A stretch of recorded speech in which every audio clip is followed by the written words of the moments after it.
जय हिंद साथियों, स्वागत है आप सभी का एजुकेशन केयर 6 में। और देखिए आज जो है ना सीटेट जनवरी 2024 को लेकर जिन छात्रों ने फॉर्म भरा है उनकी कुछ समस्याएं आने लगी हैं।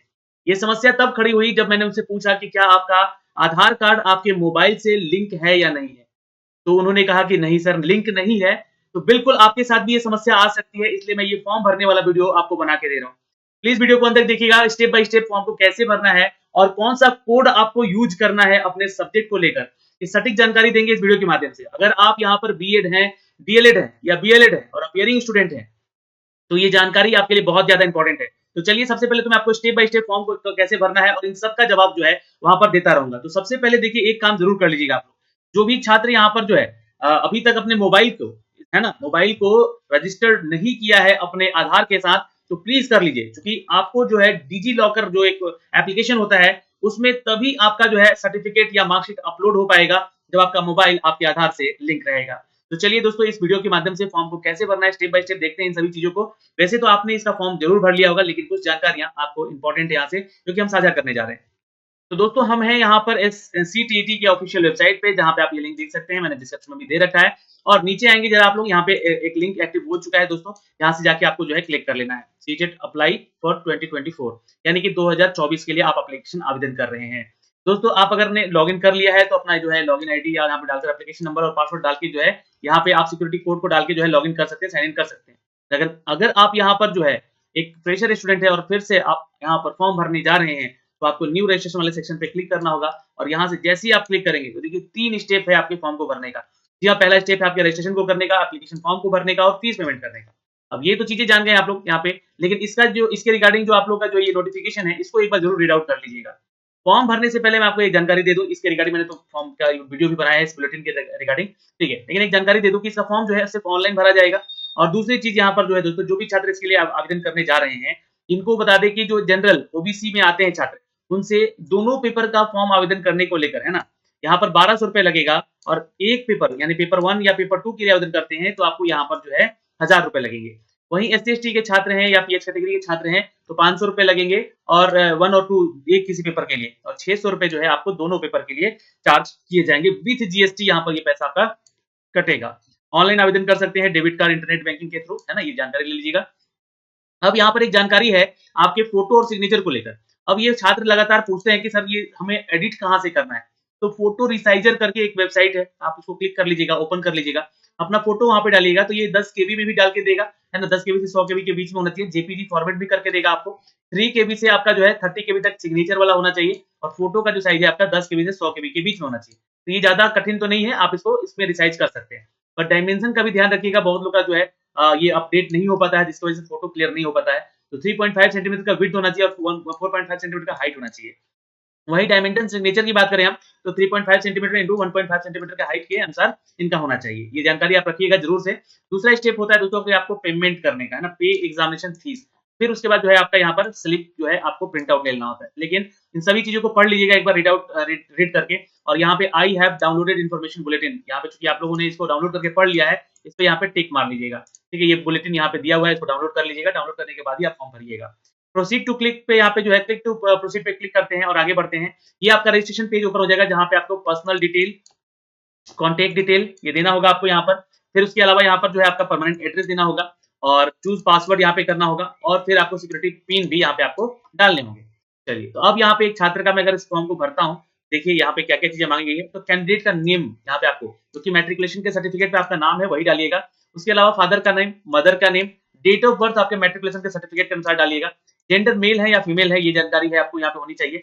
जेंडर आपका जो है क्या है, मेल या फीमेल। आइडेंटिफाई टाइप क्या है आपका, ये बताना होगा। आइडेंटिफिकेशन नंबर यहाँ पे ध्यान से देख लीजिएगा, जैसे कि मान लीजिए कि यहाँ पे आपने आधार कार्ड सेलेक्ट किया, तो आधार कार्ड जैसे सेलेक्ट करेंगे, यहाँ पे आप वोटर कार्ड सेलेक्ट करेंगे या ड्राइविंग लाइसेंस सेलेक्ट करेंगे, ठीक है। जो भी आपको इसमें से सेलेक्ट करना होगा उसको सेलेक्ट कीजिएगा। और यहाँ पर जैसे कि सपोज मान लीजिए कि इन्होंने यहाँ पे अपना जो है वोटर कार्ड सेलेक्ट कर लिया, ठीक है। तो वोटर कार्ड सेलेक्ट किया तो यहाँ पे उसका जो है नंबर आपको यहाँ पे देना होगा।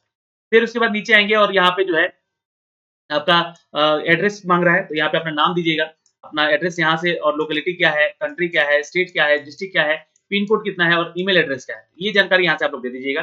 फिर उसके बाद कंफर्म ईमेल आईडी को यहाँ पे डाल दीजिएगा। मोबाइल नंबर एक ऐसा दीजिएगा जिससे कि ये कॉन्टेक्टेबल हो सके। कोई भी आपका त्रुटि है तो उसमें सुधार करने को भी लेकर ये वही नंबर होना चाहिए जो कि आपके पास होना चाहिए, क्योंकि ओटीपी वगैरह इसी पे आएगा। उसी नंबर को फिर से डाल दीजिएगा यहाँ पर। और लैंडलाइन नंबर अगर आपका है तो आप डाल सकते हैं प्रायोरिटी के फॉर्मेट में। परमानेंट एड्रेस यहाँ पे आप डाल दीजिएगा भाई, अगर सेम है तो यहाँ पे क्लिक कर लीजिएगा। ये बहुत ही अच्छा चीज़ दिया गया है। यहाँ पे जो है बीपीएससी में ये चीज़ नहीं दी जाती है। तो यहाँ पे थोड़ा देख लीजिएगा, अगर है तो सेम डाल दीजिएगा, नहीं तो अपना यहाँ पे एड्रेस खुद से लिख सकते हैं जो परमानेंट एड्रेस है।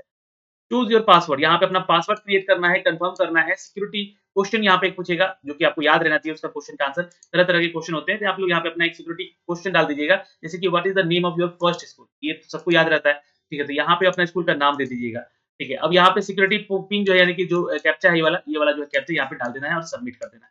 उसके बाद जो है आपका ये ओपन हो जाएगा दूसरा पेज, जो कि आपका एप्लीकेशन फॉर्म होगा।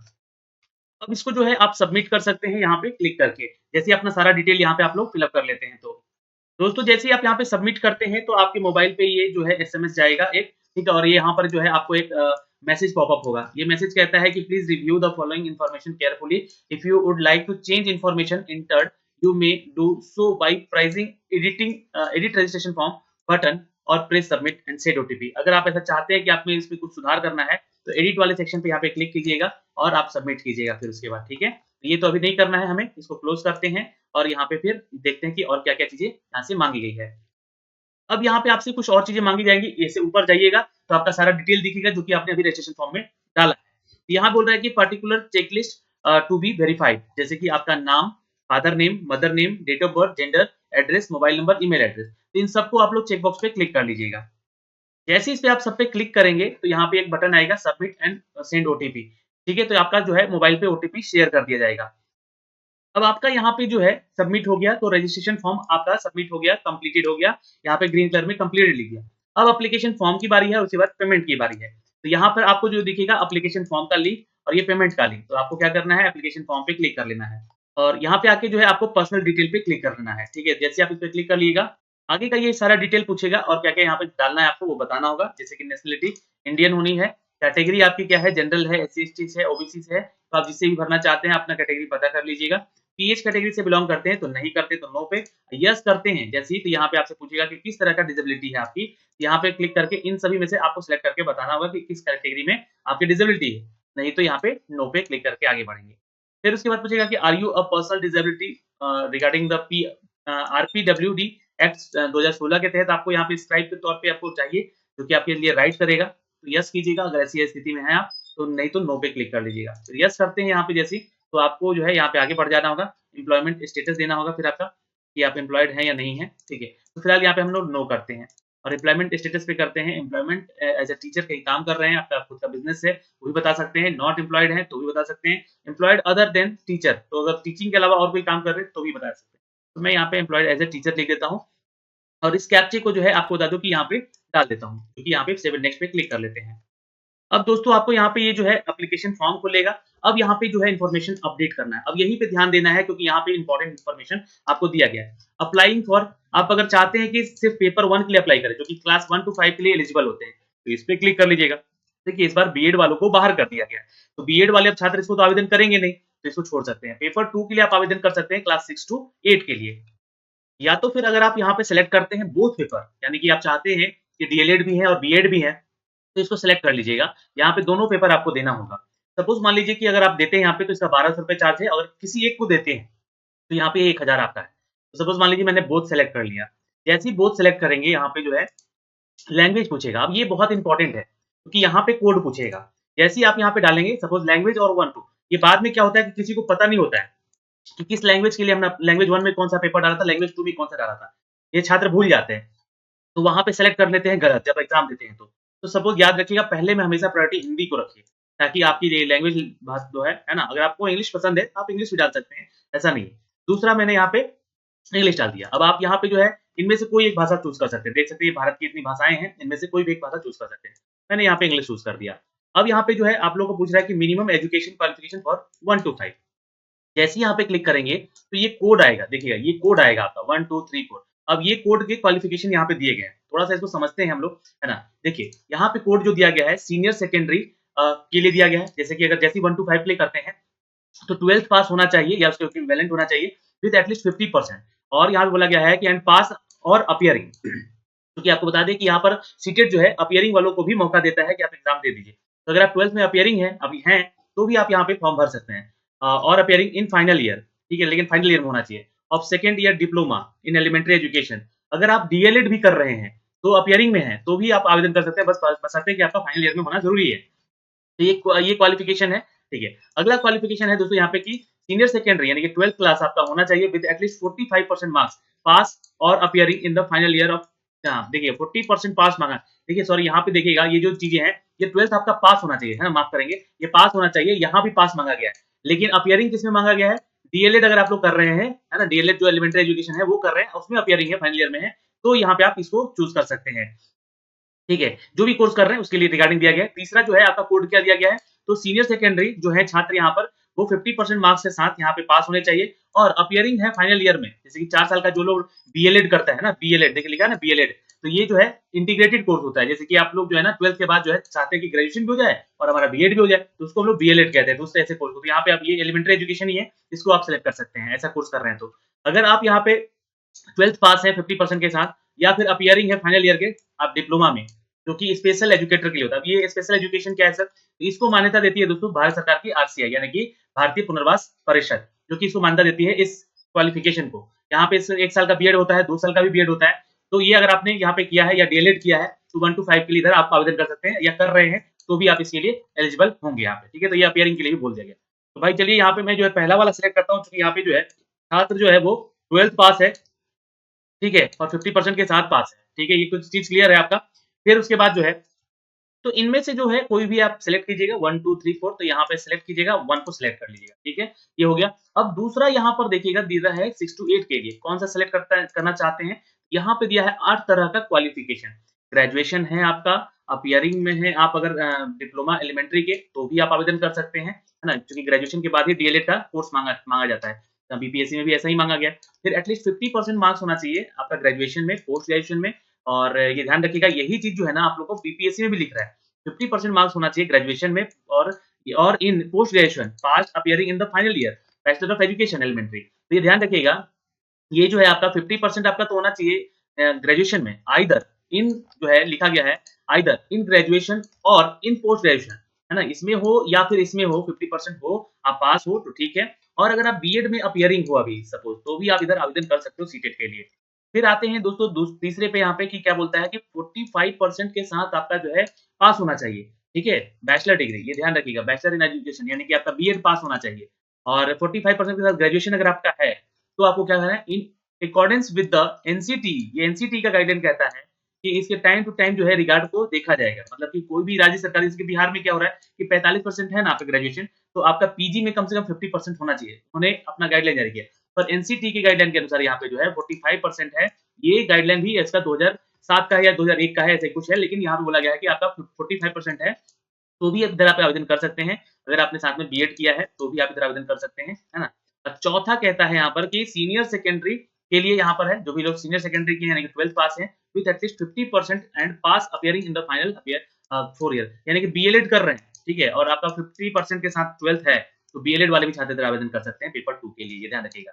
और पांचवा है यहाँ पे कोड में कि बोला गया है कि सीनियर सेकेंडरी हैं, आप 12th पास हैं विथ 50% पास और appearing in the final year of the BA, BElEd, BSc Ed या बीएड या बीएससी एड, ये सब भी इंटीग्रेटेड कोर्सेज हैं। 12th के बाद आप लोग कर सकते हैं, 4 साल का ये बीएड का डिग्री होता है।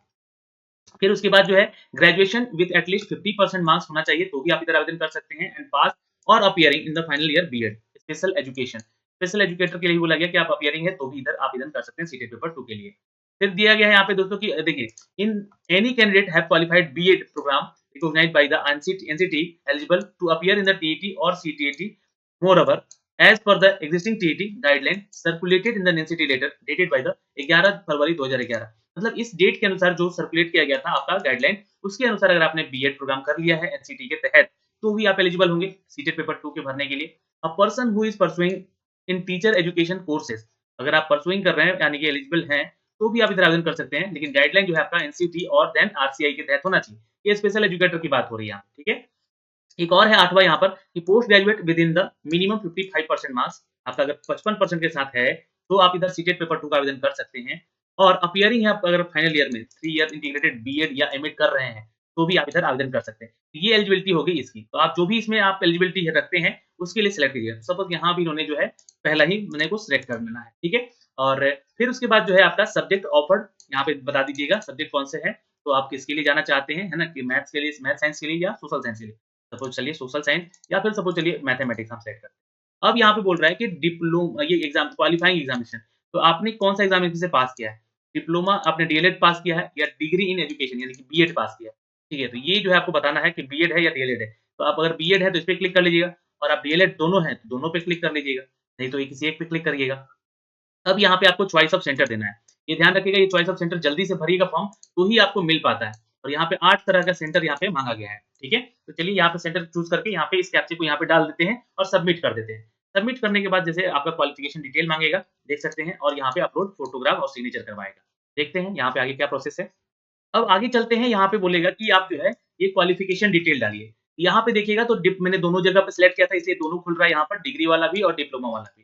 ठीक है, यहाँ बोल रहा है कब पास स्टेटस है आपका, ईयर ऑफ पासिंग, कोर्स का नेम और है ना बोर्ड का नेम, रिज़ल्ट मोड और आपका इंस्टीट्यूट जो है पिन कोड यहाँ पे डालना है। वही सेम ये प्रोसेस यहाँ भी करना है इनके साथ भी बीएड में भी कि कहाँ किया है। फिर उसके बाद जो है यहाँ पे आएँगे, इसके बाद आपका फ़ोटो और सिग्नेचर वाले सेक्शन पे और अपना फ़ोटो और सिग्नेचर अपलोड करके फाइनल सबमिट कर दीजिएगा। फाइनल सबमिट करते ही दोस्तों आपको यहाँ पे जो है पेमेंट करने वाला ऑप्शन आएगा। यहाँ पे जैसे ही आप अपना इंस्टीट्यूट का नाम डालेंगे ना, तो रिज़ल्ट का मोड पूछेगा कि परसेंटेज में है या ग्रेड में है। यहीं पे बता दीजिएगा और आपका जो है टोटल कितना मार्क्स आया है डीएलएड में, तो टोटल कितना मार्क्स आया है आपका बीएड में, ये भी आपको यहाँ से जानकारी देनी होगी। फिर इस कैप्चे को डाल के यहाँ पे सेव एंड नेक्स्ट पे सबमिट कर दीजिएगा। फिर उसके बाद जो है एक और क्वालिफ़िकेशन का अपडेट खुलेगा यहाँ पे दोस्तों।